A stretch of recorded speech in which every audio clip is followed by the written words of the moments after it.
hip-hop is like a child that's grown, and this was our music. This was our way of doing our thing. The sound, the beat, the energy, hip-hop, just the spirit of a generation. Relive the birth of hip-hop during MTV's Back in the Day. The best old-school videos, the classic hip-hop film Krush Groove at 7, and the premiere of Ultrasound Hip-Hop Back in the Day at 10.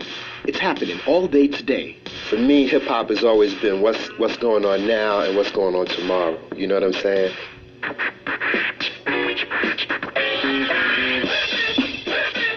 Hey, yo, Fab Five Freddy back up here in effect. Hey, check this out. You know, back in 1985, when the movie Krush Groove premiered, that was a pretty big deal. And even before there was rap on MTV, MTV went down to cover the premiere to see what was going on. Hey, yo, let's take a look back at what that was like. Hello, Cool Day, MTV News. What do you think about your movie debut? It's alright, it's cool, I like it. It's dead. The Beastie Boys, it's your movie debut. Yo, MTV, rock the house, Krush Groove styling. You know, it's like hard being yourself when there's a camera rolling. Yeah. I think, you know, I think it's a good movie. I think they'll sell a lot of tickets. He proved his dream was real, and he did it. That's wonderful. The greatest triumph of my life. Blair, you debut of your first big movie. How do you feel? I feel great. It's exciting. It's very exciting. What appealed to you about the rap music scene? Fresh, it's innovative, it's created by kids off the street in New York, and it's highly positive. Okay, Fat Boys, MTV News. How you doing? Did you ever think it was going to come to this? No, not really, but we made it. And we're happy about it, too. Yeah.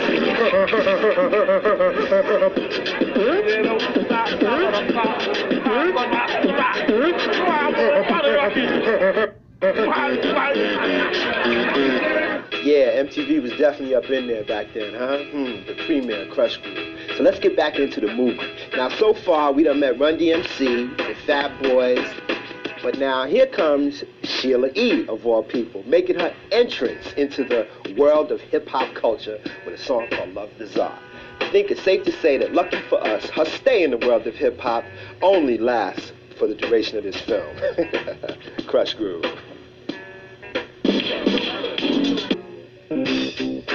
Hey, yo, what's up? We watching the movie Krush Groove. As you know, I'm Fab Five Freddy, and my man Q-Tip from A Tribe Called Quest just slid on by. You know what I mean? To get a little piece of this enjoyment right here, the movie Krush Groove from back in the day.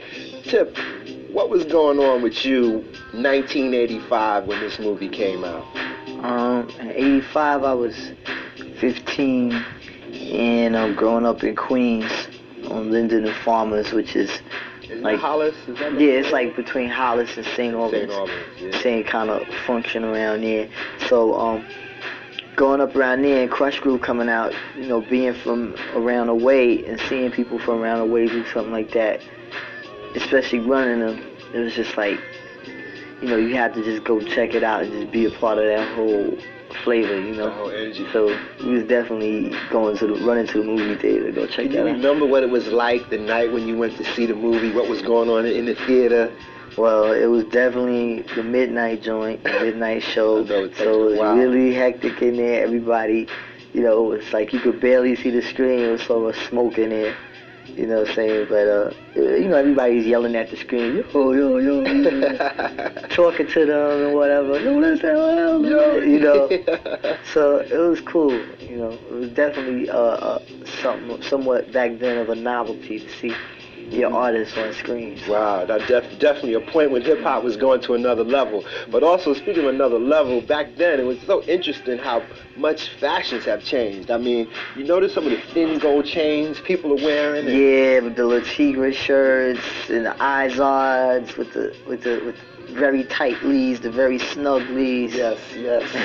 With the sewed in creases. You take it to the cleaners to get them sewed in. No. With the plates and, you know, with the diamond cuts on the gold. for your name. No. It was definitely something. Real interesting. Chinese letters. Oh yeah, the Chinese letters on the nameplate, right? Yeah, oh yeah. man, those were the styles. If you were on the scene back then in 1985, that's what you had to be wearing if you were down with it. You know what I mean? Yeah, no doubt. That's cool. Yes, indeed. We're watching Krush Groove. My man Q-Tip is hanging out for a minute, and also coming up in a lot of the scenes you're going to see is Sal, who is the actual owner of the Disco Fever, a legendary location in the development of hip hop. He's playing himself in the movie, so check out Sal. So let's jump back into Krush Groove, money, and see what's coming up. What it takes? Cause I'm Curtis Blow, and I want you to know that these Yeah, MTV presents Hip Hop back in the day. Taking you back to when the freaks came out at night. Dougie was fresh, and the roof was always on fire. It's a compilation of hip hop's greatest hits with a brand new 1998 remix of The Message by Grandmaster Flash. Get your party started right with MTV's Hip Hop back in the day. Pick it up today.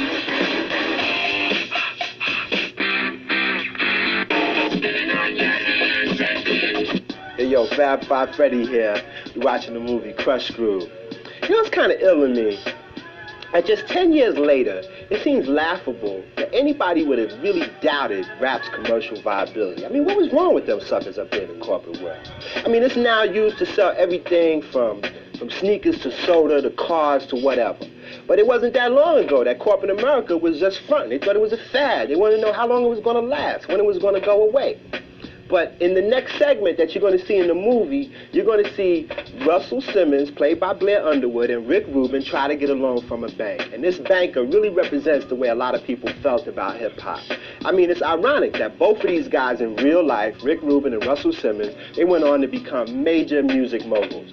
Rubin, who plays himself in the film, co-founded Def Jam Records out of his college dorm room, along with Russell Simmons. He produced the Beastie Boys' debut album, later split with Russell Simmons and founded Def American. Although he eventually dropped the Def as he moved more into rock, he kept producing everybody from the Red Hot Chili Peppers to Tom Petty and Johnny Cash.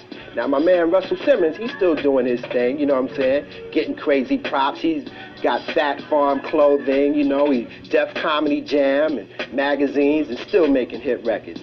So let's get back in to the movie Krush Groove and see what happens when they try to get a loan.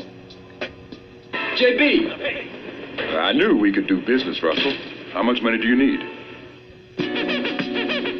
Hey, yo, Fab Five Freddy hanging out, watching the movie Krush Groove. Thanks for sticking around. It's pretty interesting, you know what I'm saying? I know a lot of y'all probably haven't seen this in a while. But I think, yo, money, Sheila E.'s performance a little while ago, Jesus, I think that might have been one of the lowest points in hip-hop history. I mean, her performance, But if you were laughing when you seen it, don't worry, because when the movie premiered, everybody was laughing too. You know what I'm saying? It was pretty crazy. Also, I think it's kind of interesting, the little love triangle that's starting to jump off between Run, who's trying to get busy with Sheila, but it seems like Sheila is trying to get busy with Russell. I mean, my man Blair Underwood. The whole thing is kind of crazy. Booty calls, if you know what I mean. But also coming up, you're going to see a performance by my man Curtis Blow.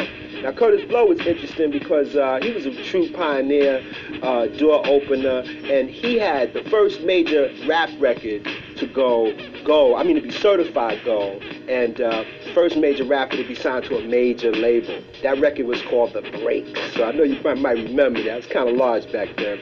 Also coming up in Krush Groove, we're going to be seeing some pretty interesting cameos. So stay where you are and don't go away.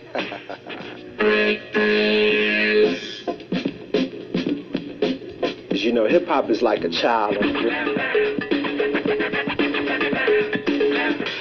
We're back. I'm Fab Five Freddy, and we are watching Krush Groove. We are deep into it. And right now, I want to introduce somebody who's a big part of this movie, Krush Groove, behind the scenes as well as on screen.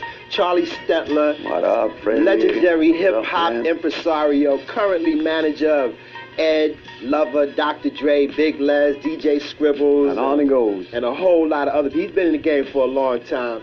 Charlie look pretty good, right? Yeah, right. Definitely looking good. You look just like you did in the movie. Charlie Stetler, tell me, how did you come to be involved in the movie? Well, me and my partner, Linda West, did a contest called the Tin Pineapple Breakdance and Rap Contest, Radio City Music Hall, May 23rd, 1983. Out of that contest came 3 heavy set guys who called themselves the Disco 3. We renamed them the Fat Boys. Second prize was a kid named Chad Elliott. Doug and George, Doug, Nick, Henry, George Jackson, who later on did New Jack City and many other great films, came to me. They wanted to do this film. I didn't like the script, so they sent Ralph Farquhar on a bus with me, which he regretted for the rest of his life, to do this story as autobiographical as possible. But now tell me, your character in the film was actually supposed to have been played by Russell. Oh, yeah, but Russell can't act. So, you see, you got to understand, we came off the Fresh Festival, which Russell, Ricky Walker, myself... Fresh Fest, one of the first big hip-hop concerts. That's right. And I came on the set, and they were they struggled with Russell and couldn't do the lines, and I stepped in front of the camera, and I said, you know what, I'm going to steal Run, I'm going to steal Houdini, I'm going to steal all your acts. And Michael Schultz, who was the director, who just did Car Wash, and Cooley High. Yeah, Cooley High, which is a good film. Right, and he said to me, how about you play Beaker? And I said, what does Beaker do? And I read the script, and I said, well, you crazy? As a white guy stealing all the black acts? I'd be murdered.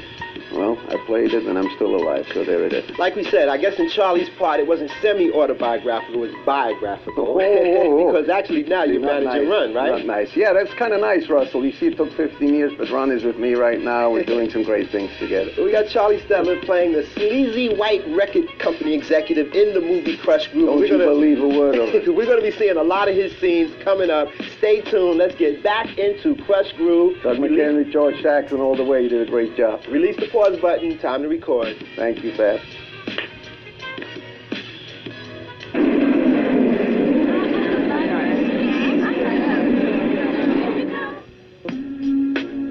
Okay, y'all, we got a real live hip-hop legend right up here with us watching Krush Groove today. Trench from Naughty by Nature. Yes, what's up, baby? Thanks for stopping by to help enjoy some of this Krush Groove affair. Yeah. Now, the scene we just saw a minute ago, a scene with Run and Sheila E.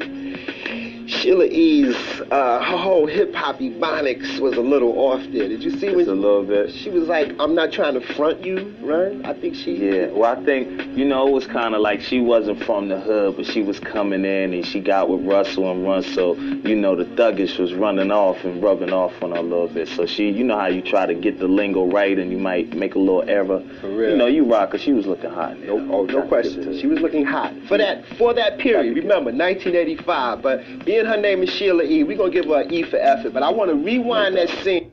Everybody can pay close attention to the little faux pas, shall we say. Earlier you give me a kiss and now you want to front like you ain't with it?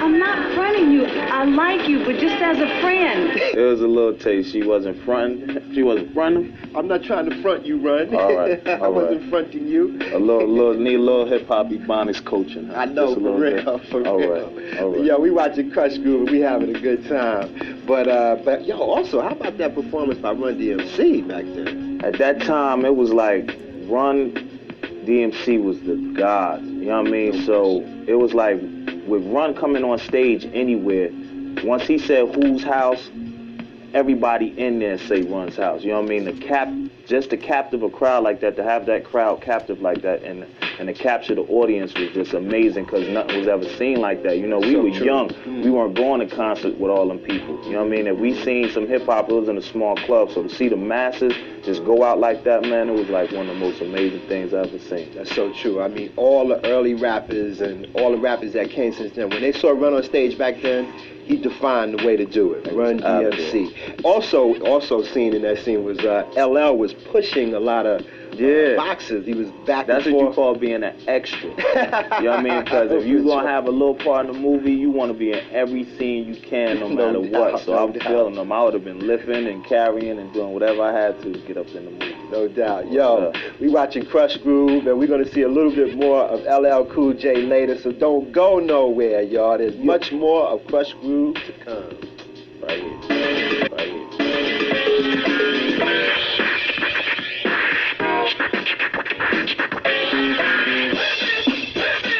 Yo, what's up, y'all? Fab Five Freddy here, still chilling with my man Tretch from Naughty by Nature, and of course we're watching Krush Groove, you know, going back in time, you know what I mean? Yeah. Tretch, tell me, 1985, what was going on with you guys? I know Naughty hadn't started, and I know your first group was New Style, but what was happening with you? That wasn't even in effect. Me, Ben, and Kay, we knew each other. We were in high school. I was in the freshman year, so it was like I was doing my little MCing, and Vin Rock, he was breakdancing with Slick down there at 15, and Kay was DJing and just getting into the beats and everything. So around that time, it was like no such thing really as really seeing the hip hop on the screen, you know what I mean, with like the hopes of like the Run DMCs, the L's, the Fat Boys, you know what I mean? So it was like, yo, it's time to get on our P's and Q's, you know, and of course there were no music videos then either. Yeah, you know what I mean? It wasn't none of that. In 85, what was you doing in 85? Was you like Fab?